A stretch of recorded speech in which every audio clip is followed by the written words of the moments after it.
I never say like, because I've always had the goal since I was 14 to learn everything. Okay. But I have that mindset that I want to learn everything, but I accept that I know nothing at the same time. Yeah. Because like Socrates, for example, probably one of my favorite people from ancient Greece, he pointed out, and ultimately he was fortunately sentenced to death for it, but he was just pointing out how, like, do we actually know what we know? Like, when you start to break things down and you say that, oh, I learned this from this book. Well, it's like, how do you know that book is actually true? Who is the author? And then when you go back to author, what did he learn from? How did he learn it? What was his sources? And it's like the more you go further back, then it's just like you really start to think like, fuck, do I actually know what I'm talking about? Well, you liked history when you were growing up, I bet, yeah? Yeah. Yeah. It was John Adams' American Revolution. It was actually probably one of the first history books I read. That's how I actually found out, too, that like we didn't declare independence on the 4th. It was actually the 2nd. Yeah. I knew that. But yeah, dude. But, Mr. Marsden, bro, appreciate you. That's sick, man. Like, I had a hard time, like, even getting into history until I had that one teacher in high school, Mr. Marsden. And then I was like, you know what, this is dope. But he was like showing us old photos from like back in the World War II. Oh, He's yeah. like, yeah, these are examples of soldiers. And we're like, that kind of looks like you. And like, he's like, shut up, don't make fun of me. And then the next one would be, it was him and his buddy did like a photo shoot Yeah. and all these like old clothes, and they made it black and white. So he kept on showing us photos of him and his buddy like reenacting. And he's like, all right, gigs up. It was me. But he would come in like full suit of arms. He had us, he's like, to understand trench warfare, we're going to go to the baseball field. Everyone brings some tinfoil and we're going to roll it up. Someone's going to storm the trench and the other people are going to stay in the trench, and we'll see how this, like, it was so cool the way he did it. But as far as like, I guess it's because I can't fucking read, man.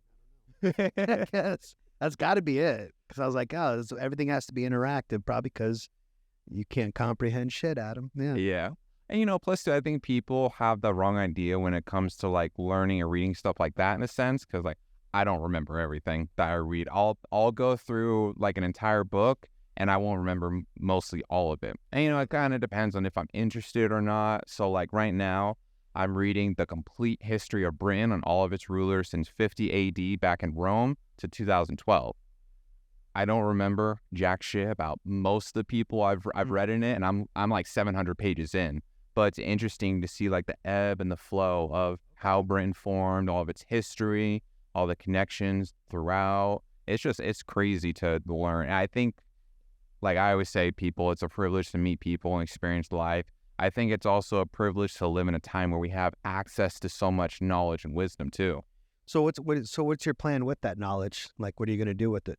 You going to be on Jeopardy or what was it, Quince? Like White Man Can't Show? I feel like I would suck ass at that. Would you? Yeah, because it's like I can't necessarily. Well, it's funny because I have the concept that I want to learn everything, but over time I've learned that's more so just to absorb the lessons and the wisdom, Right? And not just look at the facts of it. So, and that's actually why I started this podcast, because I like the idea of being able to present it in a way and be able to have that civil discourse and the dialogue between people.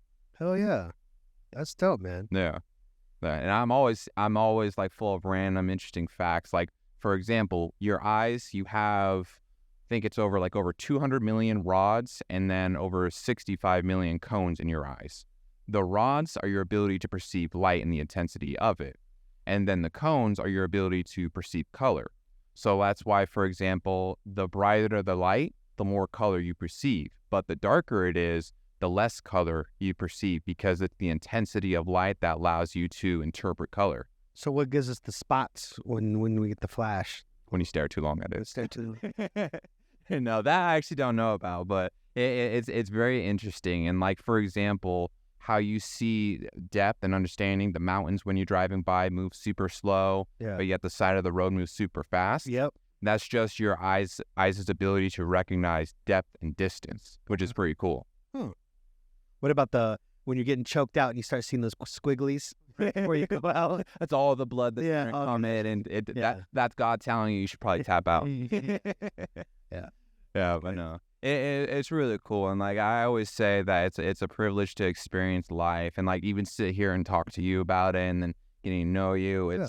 I'm very grateful to have all the opportunities and to have a platform now to Yeah. even use it in a sense.